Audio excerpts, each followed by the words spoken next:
Bonjour à tous. Bonjour. Bienvenue sur le podcast. Oui. En tout cas, on est très heureux de vous retrouver encore aujourd'hui dans ce nouvel épisode. Et comme vous pouvez le constater, on est vraiment nombreux ce soir. Ouais.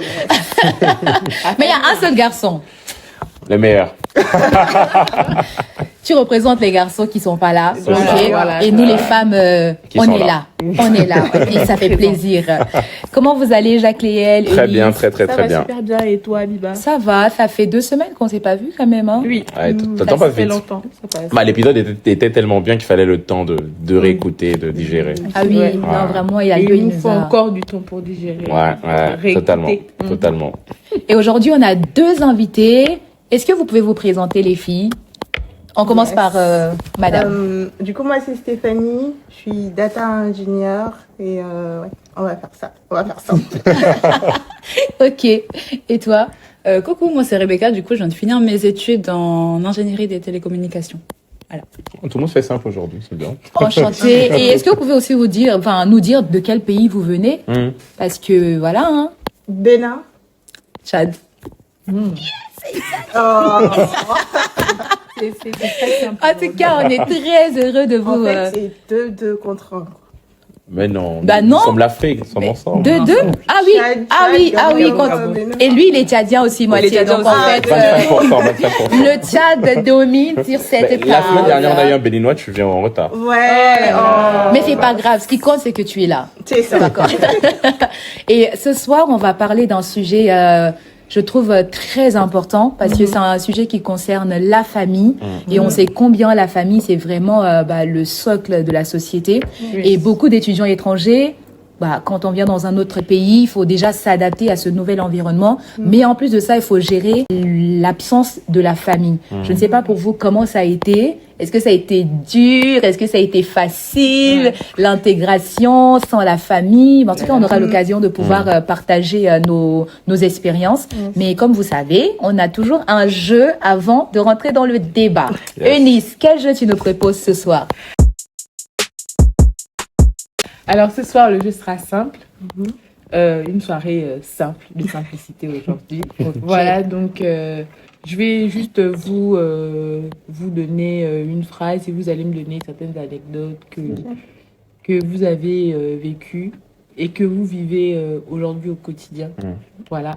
Donc le jeu s'appelle Avant les parents faisaient. Avant Rebecca, les parents s'occupaient du réveil au matin. Aujourd'hui, comment ça se passe? Et la période d'étudiante que tu as terminée aussi. Avant, du coup, j'ai quelques petites anecdotes, dont une qui est assez intéressante, c'est que quand on prenait notre temps pour se réveiller, qu'on se disait « Ah, là, c'est compliqué de sortir du lit quand même », mon père, il arrivait, et comme mon lit était pile en face de la fenêtre, il tirait comme ça les rideaux. Donc, j'avais Wow. tout le soleil sur moi, donc c'était un réveil assez particulier. Ouais. C'est vrai que pendant ma vie étudiante, du coup, pour être sûre de me réveiller, parce que j'ai eu quelques accidents, des fois, je me suis pas réveillée, je mettais plusieurs alarmes, t'avais l'alarme qui sonnait à 7h04, 5 minutes en 7h06. Voilà, j'avais toujours 5 minutes. Donc voilà, c'est un peu ça le changement. Super. Alors, pour toi, Stéphanie, ce serait avant les parents faisaient les courses, remplissaient le frigo. Ouais. Comment ça se passe aujourd'hui? Ouais, avant, ma maman, d'habitude, elle fait les courses en gros. Elle achète tout en gros. Du coup, tu sens pas quand est-ce que le riz est fini, est-ce que tu n'as plus suffisamment d'huile, après que tu achètes de l'eau, tout ça. Donc ici, il faut faire les courses et tout. La dernière fois, je voulais préparer. J'ai plus de sel. Il faut que tu fasses les courses avant de pouvoir utiliser du sel. Du coup, c'est quand même compliqué parce que c'est les parents qui faisaient quoi. Ouais. C'est vrai que les parents, Il ils faut ont s'habituer. une place. Ouais. Ouais, non, mais important. Ouais. Les parents, ils ont une place importante et s'éloigner de la famille un peu après les études, c'est un peu compliqué pour nous. Mais on en Yes. parlera. Aliba, Ouais. Yes. je te passe dans le flambeau. Merci. Et nous alors, tu nous poses pas de questions? En Il y a fait, pas- elle est tellement participe pas, elle est tellement habituée à nous maintenant que voilà. Oui, je suis trop C'est habituée à comme vous, ça. c'est ça, merci. On va partir 2 épisodes et on reviendra. Jacques, elle est mon défenseur. Ok, merci à toi Eunice Yes, merci. Avec pour ce plaisir. petit moment de Merci jeu. à vous d'avoir joué. Et merci aussi à vous. En tout cas, ça nous a permis de comprendre un peu comment vous vivez. Ah, même le 7. Je sais pas comment Mais en vrai, je pense que pour le 16, ça nous est tous arrivé. Moi, la première. c'est Je ne vrai. sais pas comment c'est possible. Je me retrouve parfois sans sel, en fait. Ah, Autant, non, mais tu quand fais c'est en ça. train de terminer, tu sais que le sel, il est fini, mais tu restes vraiment jusqu'au bout pour aller chercher un autre. Donc, voilà. En tout cas, merci beaucoup. Et c'est vrai que la plupart d'entre nous, quand on a quitté nos pays, on a laissé nos parents là-bas et on est venu tout seul ici, souvent à 16, souvent à 17 ans. Moi, je suis arrivée, j'avais 17 ans. La Ouais. plupart d'entre nous, hein, je pense qu'on est arrivé, on avait le même âge, comme 16, ça, 17, ouais. 16, 17. Et le choc, en fait, c'est d'arriver ici et de se rendre compte que tu dois te débrouiller tout seul. Je ne sais pas, en tout cas pour vous, comment ça a été les premiers jours, les premières semaines, comment est-ce que vous avez vécu ça? Moi, par contre, je vais peut-être dire que c'était un peu facile, un peu parce qu'on est arrivé en groupe, du coup, avec d'autres camarades. Du coup, je fais une prépa au Bénin, donc je suis venue ici pour continuer le cycle Ingé. Donc, on est arrivé quand même ensemble, quoi. Donc, l'école nous a un peu aidé à trouver les logements et tout. Après, les aînés nous ont quand même aidé à faire les toutes premières démarches. Faut valider le visa, faut faire la CAF, faut faire ci, faut faire ça, Ok. faut faire tout ce qui est sécurité sociale, tout ça. Donc, il y a quand même eu un suivi comparé à toutes les personnes qui viennent tout seules. Je pense que j'ai quand même eu la grâce d'avoir un certain suivi dans le contexte dans lequel je suis arrivée, quoi. Donc, D'accord. Très bien. Pretty good. Jacques Léel. Alors, moi, j'en ai un peu dans le même sens, un peu différemment, mais moi, je suis arrivé, du coup, j'avais 16 ans ou 17 ans, je sais plus exactement. Oh, Mais ça fait longtemps, ça fait tellement longtemps, ouais. Mais moi, quand je suis arrivé, franchement, en fait, je m'étais tellement préparé à partir. ah, ok. Tu vois. Depuis au moins la seconde, troisième, je savais que je allais partir, je voulais partir à l'aventure. Donc, dans ma tête, j'étais prêt à partir. Tout était quadrillé. Du coup, quand mon père est parti, oui, forcément, parce qu'il m'a accompagné pour venir ici. Il a fait une semaine avec moi, après il est reparti. J'étais un peu triste, forcément, parce que tu vas plus voir tes parents, tes frères et tout. Mais j'étais tellement prêt à partir, j'avais tellement hâte de vivre mon expérience que j'ai pas senti le manque de la famille, la tristesse tout le temps. Il me manquait, au niveau du cœur, mais je vivais ma vie, quoi. Là, j'étais dans mon histoire, j'étais en train de faire mes expériences. Donc moi, par rapport aux autres étudiants, moi, je vivais ma meilleure vie. Non. Wow. Moi, je pense que c'est les hommes. Les hommes, ils ont pas de cœur. Elle disait qu'elle était bien aussi. Non, mais moi, c'est parce que je suis arrivée en groupe, tu vois. Je suis arrivée quand même en groupe, mais ma famille m'a manqué. Non, mais moi aussi, ma famille m'a manqué. Alors, Il m'a manqué, hein. Il m'a manqué. Alors, j'ai coulé j'ai pleuré. Moi, C'est pas que j'ai coulé des larmes, j'ai pleuré. Voilà. Moi, j'avais pleuré, mais c'était à cause d'un gourmand que j'avais eu. C'est quoi? Demain, déception amoureuse. Voilà. C'est ça, hashtag. Et toi, Rebecca, comment... Bon, moi, j'avoue, j'ai une arrivée assez particulière. Je suis arrivée, j'avais 17 ans, en effet, je suis arrivée en 2020. Donc, juste après le premier confinement en France avec tout le contexte du Covid-19. Donc, c'est vrai que déjà, psychologiquement, c'était assez compliqué d'arriver dans un pays où je me dis, parce qu'au Tchad, on n'était pas, la situation n'était pas aussi grave qu'elle était en France. Du coup, j'arrive ici et t'as toute la psychose de te dire, oh, tout le temps, il y a des nombres de morts, de personnes en réanimation et tout. Donc, c'est vrai que psychologiquement, il y avait déjà cette appréhension en arrivant ici. Après, la chance que j'ai eue, c'est que ma sœur habitait déjà à Lyon. Donc, quand je suis arrivée, j'avais pas de... J'avais quand même un repère, donc je suis arrivée, elle m'a montré un peu ce qu'il fallait faire, la CAF, l'assurance maladie, la banque et tout ça. Mais comme j'étais mineure, j'ai eu beaucoup de soucis, que ce soit pour la CAF, pour avoir un compte en banque. Mais je sais pas vous, mais moi, du coup, mes parents, vous savez, nos parents ont toujours des amis en France qui nous recommandent. Et du coup, moi, j'ai une famille là à Lyon qui m'aide énormément. Et sans eux, je pense que j'aurais été perdue dans beaucoup de choses. Donc, la famille, c'est voilà. Ah, mais ça c'est top par contre, parce que moi, j'ai pas la possibilité d'avoir un compte en banque. Ah oui? Donc, du coup, je suis arrivée avec une carte depuis le pays. Du coup, c'est ma carte que mon papa chargeait, que j'utilisais. À un moment, j'ai utilisé la carte d'un de mes cousins que j'ai rencontré en France. Donc, en France, on s'est rencontrés. Ah, on a le même nom de famille, mais c'était mon cousin. Incroyable. Du coup, j'ai pu utiliser sa carte et tout, mais c'est toujours bien d'avoir des personnes qui nous prennent par la main, qui nous montrent le nous aider. chemin. Et Eunice, comment ça a été pour toi, alors? Moi aussi, j'ai quand même eu c'était particulier mon arrivée parce que j'avoue, j'ai aussi pleuré à l'aéroport. Au Gabon, on a un escalier qui s'appelle l'escalier de la séparation. Elle est jaune. À l'aéroport, du coup, quand tu arrives et que t'es avec tes parents, ta famille reste en bas et toi tu montes. Mais mon père, il a bravé les échelons, il est monté avec moi. Ma fille! Il est monté avec moi et c'est là où j'ai justement pleuré et tout. Et puis voilà, je suis arrivée en France. Et j'ai eu l'opportunité, vu qu'il y avait ma sœur ici, qui était déjà bien posée et tout. Donc, c'était super bien. Après, moi, c'était vraiment les parents, parce que j'étais habituée à mes parents et tout. Et le fait de vivre avec ma sœur, encore, c'est ma sœur, voilà. Mais qu'elle prenne maintenant la responsabilité des parents, c'est autre chose, non seulement pour moi, mais pour elle aussi. Donc, après, je me suis bien habituée. J'ai pu quand même, voilà, ça s'est bien passé niveau visa, niveau banque. Mais après, j'ai vécu seule et j'ai vraiment senti, on va dire, la vie d'adulte passer. Ça change tout, hein. J'ai senti la vie d'adulte et vraiment, quand il n'y a plus de sel, tu ressens. Il y a plus de sel. C'est la rêve. Quand il n'y a plus de sel, tu sais qu'il n'y a plus de sel. Merci beaucoup. Et toi, Viva? Moi, sincèrement, les premiers jours, c'était difficile. C'est vrai que je suis arrivée chez ma cousine, mais c'était difficile parce que j'ai quitté ma mère, j'ai quitté ma sœur. Vraiment, j'ai quitté ma famille un peu, quoi. Tu vois, c'est vrai que j'avais aussi cette envie de partir quelque part. Mais quand tu arrives et que tu vois que l'environnement ne ressemble pas à ton environnement et que tu vas devoir t'adapter, vraiment, c'était difficile. J'étais vraiment à deux doigts de dire, en fait, je veux rentrer. Vraiment, j'étais arrivée au point où je me suis dit, je veux rentrer, tu vois. Mais sauf que, bon, là, tu es arrivée, tu ne peux pas rentrer, il faut que tu restes. Et le fait d'avoir eu ma cousine, ça m'a aussi beaucoup, beaucoup aidé pour pouvoir m'intégrer. Elle m'a montré le chemin de la fac, elle m'y a amené, on a fait les inscriptions, elle m'a amené faire des courses et tout. Donc, vraiment, ça m'a permis vraiment de pouvoir plus vite m'intégrer par rapport à d'autres amis que j'ai rencontrés à la fac qui n'avaient personne, qui étaient seuls et tout. Et c'est pour tous ces jeunes aussi aujourd'hui qu'on fait ce podcast. C'est vraiment pour leur dire que vous n'êtes pas seuls. Nous, on est passés par là.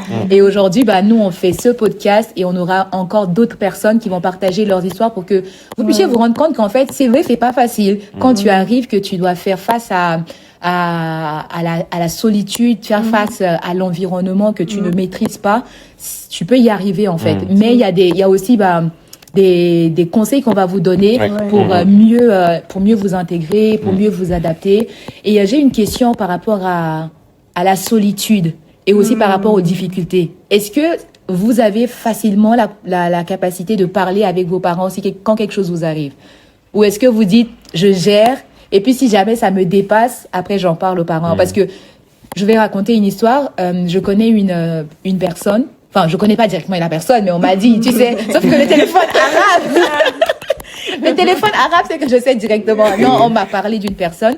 Cette personne, en fait, a repris ses années d'études. Sauf qu'en France, quand tu reprends tes années au bout de 2 ans, on te donne un OQTF. Obligation de quitter le territoire français. Et la personne, en fait, se retrouve dans une situation où en parler avec ses parents, c'est compliqué, en fait.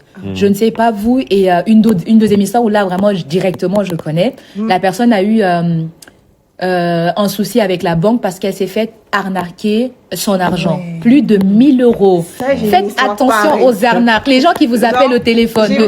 J'ai vraiment une histoire pareille. On était en école d'ingé. Oui. Elle a ses frais de scolarité. Quelqu'un l'appelle. Ah ouais, on t'envoie tant, on récupère. Et puis toi, tu gagnes 1 000 € et tout. Et puis, ils ont nettoyé son compte en banque et tout. Et puis, faut payer, en fait. C'est ça. Elle aussi, c'était sa scolarité et la personne l'a escroqué et a pris tout son argent.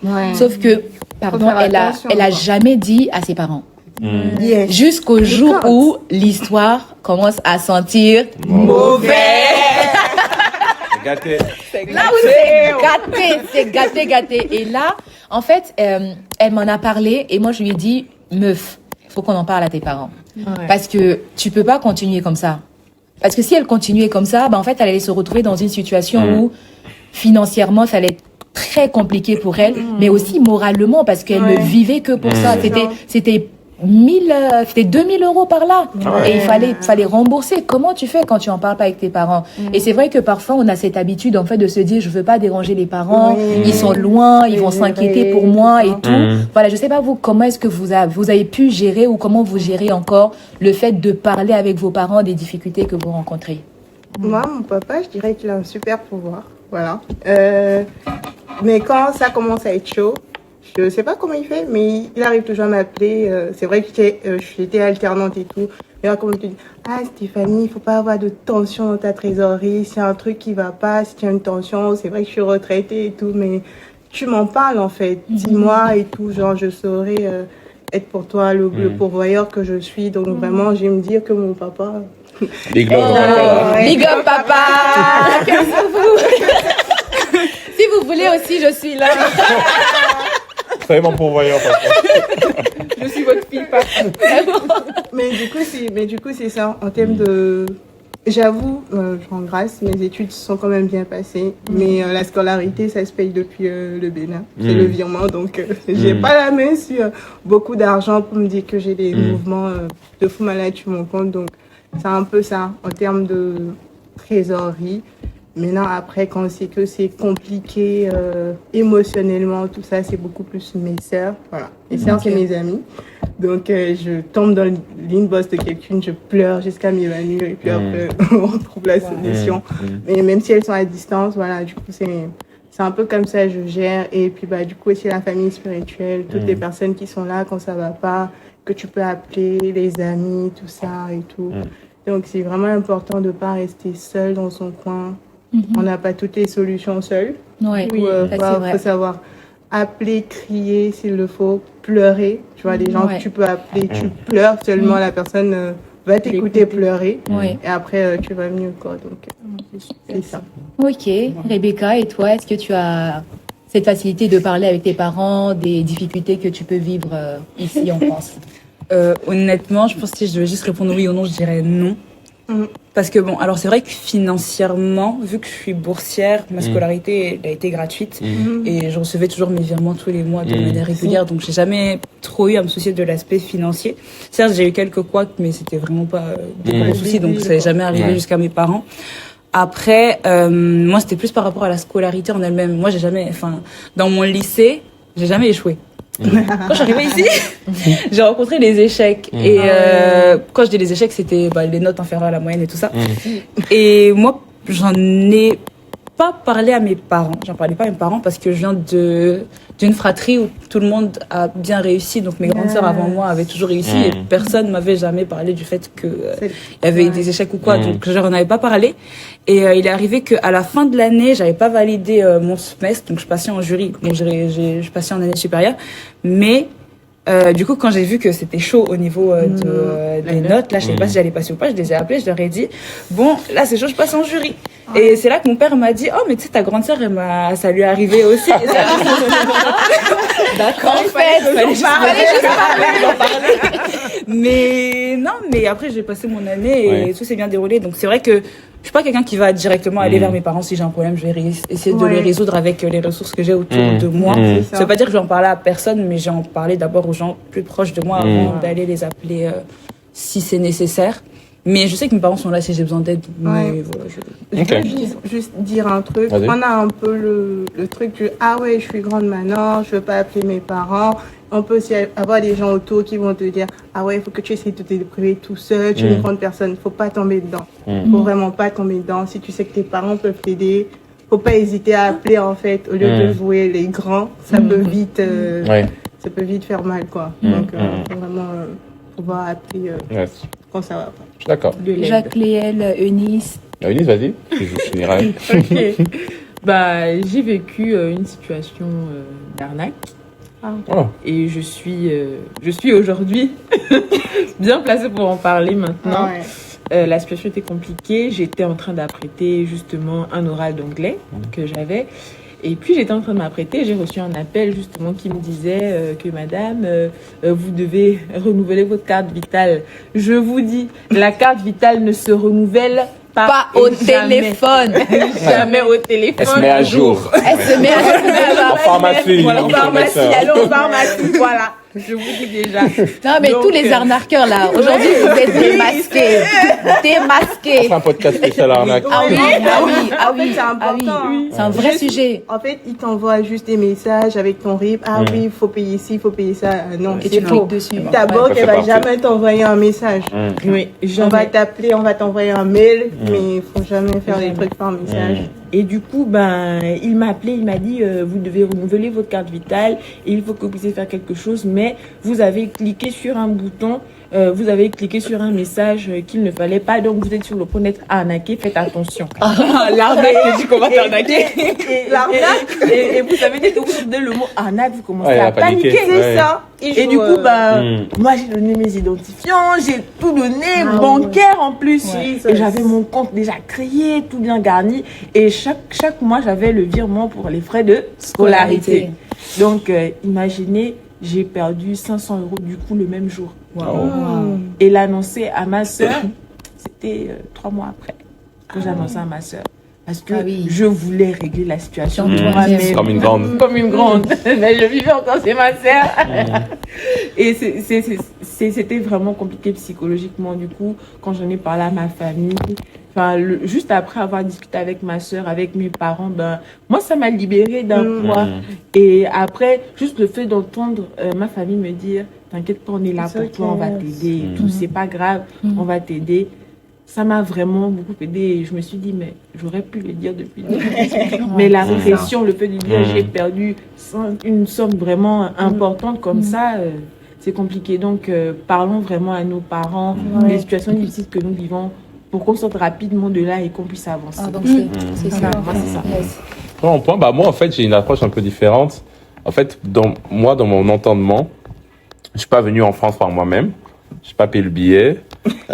J'ai pas payé tout ce que j'avais à payer. J'ai pas payé les valises et tout. Donc, pour moi, j'étais en France en études, mais j'étais redevable à mes parents. Donc, j'avais un sentiment de redevabilité. Donc, tout ce que je faisais, tout ce que je réussissais, tout ce que j'échouais, fallait que je sois redevable à mes parents. Donc, pour moi, c'était dans mon mindset, en fait, une obligation de dire, OK, papa, là, maman, ça s'est passé comme ça.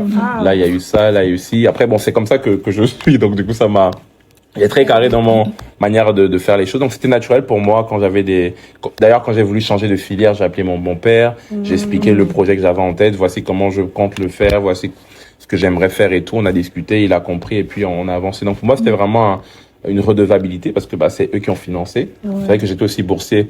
Donc, une grosse partie était gérée par l'État. Mais quand même, il y avait tout cet investissement-là, finalement, qui mettait sur moi. Et pour moi, il fallait que je puisse rendre des comptes. Finalement aux parents, parce qu'aussi, comme tu as dit, c'est vrai que je suis en France, je suis autonome un peu, mais j'ai toujours mes parents. C'est Tu ça. vois, mes parents sont là, ils m'aiment, ils veulent mon bonheur, ils veulent pas que j'échoue et tout. C'est ça. Et ça va tellement vite, comme vous avez dit, il y a tellement d'histoires qu'on pourrait raconter. Ne restez pas seuls. Non. Restez pas Non. seuls. Non. Les Non, parents, et non. même comme Rebecca a dit, vous avez des frères, C'est ça. des sœurs, des cousins avec qui vous êtes un peu plus proches. Et aussi, on en a parlé également tout à l'heure avec quelqu'un qui en a parlé, chercher des groupes sociaux, des communautés, des personnes Des qui aiment le foot assos, comme vous, des assos. Les jeunes étudiants. C'est ça, en fait. Ne restez pas seuls. Ça sert vraiment à rien. Franchement, Absolument. je connais aucun étudiant qui est resté seul et puis qui a réussi. Parce qu'on pense que réussir les études, c'est juste, tu es bon à l'école, tu comprends les noms, ça n'a rien à voir. Avec les autres aussi. Et même les professeurs sont disponibles. Moi, Oui. j'ai beaucoup parlé à mes Ouais. professeurs. Regardez dans votre école, votre université, si jamais il y a une cellule psychologique. Avec le Covid, je sais que ça a Oui, été c'était mis très en place. Donc, franchement, il y a de l'aide partout. C'est très bien que tu parles de ce sujet parce que on va bientôt arriver à la fin. Je pleure déjà. Pas trop. Mais effectivement, il y a une étude qui est sortie récemment en septembre qui dit qu'en France, un jeune sur 5 a des problèmes psychologiques. Et un jeune sur 5 veut abandonner ses études à cause de ces problèmes-là. Donc la santé mentale des jeunes est Très très, on va dire, entre guillemets, la santé mentale des jeunes, aujourd'hui en France, est mise à l'épreuve. Et beaucoup d'étudiants étrangers en souffrent aussi. Mais souvent, en tout cas surtout pour nous qui sommes africains, on a ce côté de se dire, Mais il n'y a pas de dépression chez nous. C'est pas, ça n'existe pas. La dépression n'existe pas chez nous. Non, quand tu dis à un Africain, tu es dépressif. Tu te déprimes Non, de moi. c'est pas possible. Ça arrive. Faible. Non, mais c'est pas, Ouais, ça arrive. ça arrive. Ça arrive vraiment Ouais. à tout le monde d'avoir D'être des moments de down, d'être faiblesse, down, d'être à terre. Et ça ne veut pas dire que vous êtes faible. Ça veut juste dire que vous êtes humain et que vous avez besoin en fait d'être entouré. Et justement là, je vais vous poser une question par rapport à l'entourage. Comment est-ce que vous avez fait pour vous créer un entourage solide, justement qui a remplacé un peu la famille, et comment vous avez fait pour garder le lien aussi avec la famille? Est-ce que, moi je vais répondre, après je vous laisse la parole, parce que pardon, moi au début, j'étais quelqu'un justement qui n'avait pas trop de lien avec ma famille. J'avais pas trop de lien avec ma mère, pas trop de lien avec mon grand frère et tout ça. On s'appelait, on se parlait, mais c'était vraiment rapide en fait. Jusqu'au jour où je rencontre des amis, mais qui dormaient au téléphone avec leurs parents en fait. Je dis mais comment vous faites en fait? Comment c'est possible de parler autant avec les parents au téléphone, avec les frères et sœurs et tout? Et c'est vraiment en étant à côté de ces personnes que j'ai compris l'importance de garder le lien avec ma famille. C'est pas parce que je suis venue faire mes études que je dois forcément me focaliser sur le job étudiant, le travail et laisser ma famille de côté. Non, et ces amis m'ont vraiment montré que les parents, c'est important en fait. Et vraiment, quand j'ai commencé à faire ça, j'ai vu la différence. Parce que moi, j'ai perdu mon père, donc du coup, j'ai que ma mère. Mais le fait de parler avec ma mère, en fait, elle me raconte des histoires. Comment je suis née, pourquoi est-ce que je fais telle chose. Mais vraiment, ça vous aide même, parce que les parents, ils vous connaissent, ils vous ont vu grandir. Donc, ils peuvent même mieux parfois vous orienter dans vos études. Parce qu'ils peuvent vous dire, mais quand tu étais petit, tu faisais ça. Et donc, du coup, tu te dis, donc je comprends mieux pourquoi est-ce qu'aujourd'hui j'aime ça, tu vois. Donc, vraiment, moi, je dis merci à tous mes amis, vraiment, qui ont été vraiment des modèles pour moi dans la relation avec les parents. Et aujourd'hui, je peux vraiment dire à quelqu'un, autant que cela dépende de toi, vraiment créer une relation avec tes parents, parce que y a rien en fait en dehors de la famille. Oui, on peut avoir des familles qui sont problématiques. On a des familles qui ne s'entendent pas. Je suis d'accord, ça arrive. Moi-même, j'ai connu ça. Mais autant que cela dépend de toi et que tu peux créer ce lien avec tes frères et tes sœurs, avec tes parents, fais-le, en fait. Parce que ça ne peut être qu'un plus pour toi. Bon, voilà. Donc, un conseil pour comment créer une communauté, vous, de votre côté, s'il vous plaît.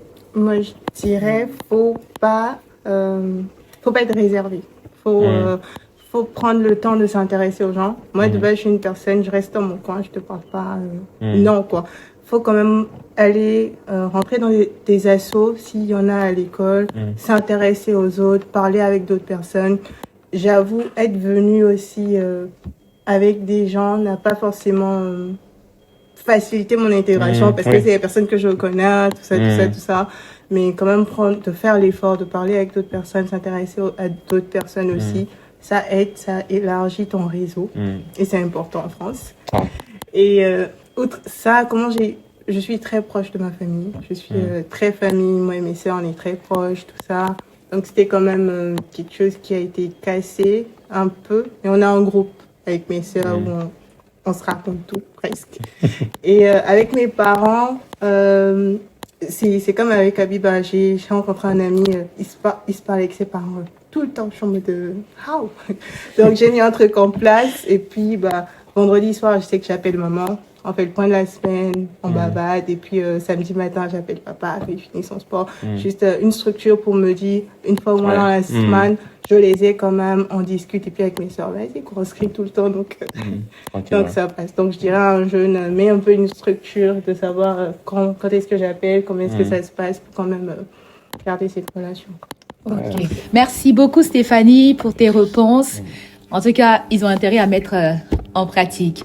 Rebecca, toi, tu as été présidente d'association, tu as accompagné des jeunes quand tu étais à l'INSA. Est-ce que tu peux nous donner des conseils est-ce que tu peux donner des conseils à des jeunes pour qu'ils puissent s'intégrer et puis gérer cette absence de la famille? Oui, du coup, en effet, j'étais présidente de l'association Kwanzaa, qui est une asso qui promeut la culture africaine sur le campus de l'INSA Lyon. Et ce que j'ai remarqué, c'était que beaucoup des étudiants qui arrivaient étaient très fermés, c'est-à-dire qu'ils restaient dans leur cercle et qu'ils n'allaient pas forcément vers les autres étudiants, qui soient français ou même d'autres nationalités. Donc, le conseil que j'aurais à donner, c'est ne vous fermez pas, mais vraiment ayez un esprit ouvert en vous rappelant que vous on est en France, donc c'est pas forcément notre pays d'origine. Donc d'apprendre également à s'intégrer à cette nouvelle culture. Il y a pas mal d'activités, que ce soit organisées par les BDE ou par les écoles elles-mêmes, qui permettent les intégrations, donc les week-ends d'intégration. Il y a des semaines d'intégration. Dans mon école, il y avait une semaine. Donc vraiment essayer de participer à toutes ces activités. Moi, j'ai pas été que à Kwanzaa, j'ai été dans d'autres assos qui m'ont permis de voyager, de participer à plusieurs activités. Donc vraiment, ne vous fermez pas à toutes ces opportunités qu'il y a autour de vous, parce que c'est également les contacts avec lesquels moi je pouvais aller visiter Lyon, la ville dans laquelle j'étais. Du coup, j'ai vu plusieurs étudiants qui n'ont pas visité la ville dans laquelle ils sont arrivés pendant plusieurs années, et ça, je trouve ça assez aberrant. Mais vraiment, sortez, découvrez. C'est des personnes avec lesquelles j'étudiais également, je révisais. Donc vraiment, ne vous privez pas des personnes qui sont autour de vous parce que vous vous dites je dois rester avec les personnes de la même nationalité que moi. Voilà. Très Merci beaucoup à toi. On arrive à la fin. Je pense qu'on va faire la partie 2 de ce podcast, parce que de cet épisode, parce qu'il est vraiment très très très Beaucoup intéressant. de choses à dire, Eunice, Jacques Léel, un mot pour la fin? Allez, dames d'abord. Moi, je dirais, prenez la peine de parler avec vos parents, discuter avec eux, parce que c'est vraiment le socle. Ce sont ceux-là qui pourront mieux vous orienter, même sur votre choix, je peux dire, de métier ou d'études. C'est vrai qu'après, eux, ils ont un rêve qu'ils mettent sur nous, mais au fil du temps, ils finiront par comprendre votre projet. Ça, je le crois et c'est sûr. Et je pense qu'on crée plus de liens avec nos parents quand on est éloigné que lorsqu'on est proche d'eux. Donc vraiment, prenez la peine de discuter avec vos familles, vos parents, vos amis aussi, même qui sont au pays encore, ou vos frères et sœurs. Et aussi parler avec vos collègues de classe. C'est important. Merci Eunice, Jacques En tout Léel. cas, vraiment merci à nos invités. C'est un très très très bel épisode. Ce que j'ai envie de dire simplement, c'est que on est étudiant, mais c'est une vie étudiante. J'aime beaucoup le terme vie étudiante, parce que c'est une vie en fait. Et quand on parle de vie, il y a tellement de choses autour qui rentrent en compte pour réussir. Et l'un des points de ce que je reprends encore de tout ce que tout le monde a dit aujourd'hui, ce sont les connexions. Franchement, pour réussir une vie étudiante, il faut être bien connecté, il faut bâtir de bonnes relations. Le secret, c'est les relations. Et la base, comme on a dit, c'est la famille. Éloignée, même s'ils sont loin, ça reste une connexion à avoir. Nos amis qui sont ici, des personnes qui ont réussi avec nous et qui sont venues en France avec nous, n'hésitez pas à connecter avec ces personnes-là. Comme a dit Rebecca, il y a tellement de choses. En fait, la vie étudiante en France est vraiment dynamique. Elle est vraiment, il y a tellement de choses autour. Les professeurs, les autres étudiants que vous venez de rencontrer, les associations, les mentors, les tuteurs de stage. Waouh, franchement, il y a tellement de choses. Et ce qui est bien quand même, c'est que mine de rien en France, la France est quand même un pays culturel, social, où les gens quand même, en général, sont assez ouverts. Donc allez-y. Franchement, vous n'aurez qu'une vie étudiante. Dans votre vie. Dans votre vie. Donc allez-y, connectez, apprenez. Franchement, il n'y a pas plus beau que d'apprendre des choses qui sont différentes de ce qu'on connaît. Et ce que je pense, la puissance des États-Unis, c'est que les États-Unis, c'est un melting pot. Voilà, il y a tout le monde, tellement de gens. Et ça fait qu'aujourd'hui, les États-Unis sont les États-Unis. Donc connectez, connectez. Je t'en supplie. Mais Merci. si je peux rajouter quelque chose, gardez toujours vos valeurs. C'est Oui. pas parce que vous connectez avec plein de gens que faut aller vous dans le cadre. Gardez toujours vos valeurs. Yes, gardez vos valeurs et c'est la fin, on va s'arrêter ici parce que là j'ai l'impression qu'on veut encore continuer, mais retenez juste que la famille c'est important, donc prenez le temps de parler avec vos parents, mettez en place une routine, ça peut être peut-être les appeler une fois dans la semaine, mais vraiment tenez-y parce que c'est important. Vos parents, c'est vos parents, ils sont là, les études vont finir un jour, mais vos parents ne vont jamais finir en fait. Donc la famille reste, prenez le temps de les appeler, de profiter avec eux au téléphone et quand vous pouvez aller les voir en vacances, allez-y. Vraiment, c'est important. Merci beaucoup de nous avoir suivis. Et comme à l'habitude, qu'est-ce qu'on fait? On partage, on aime, on like, bref, on fait tout ce que vous savez faire. On commente. Abonnez-vous, c'est gratuit. Et voilà, merci pour votre soutien. À très bientôt. Ciao. Bye bye. Allez.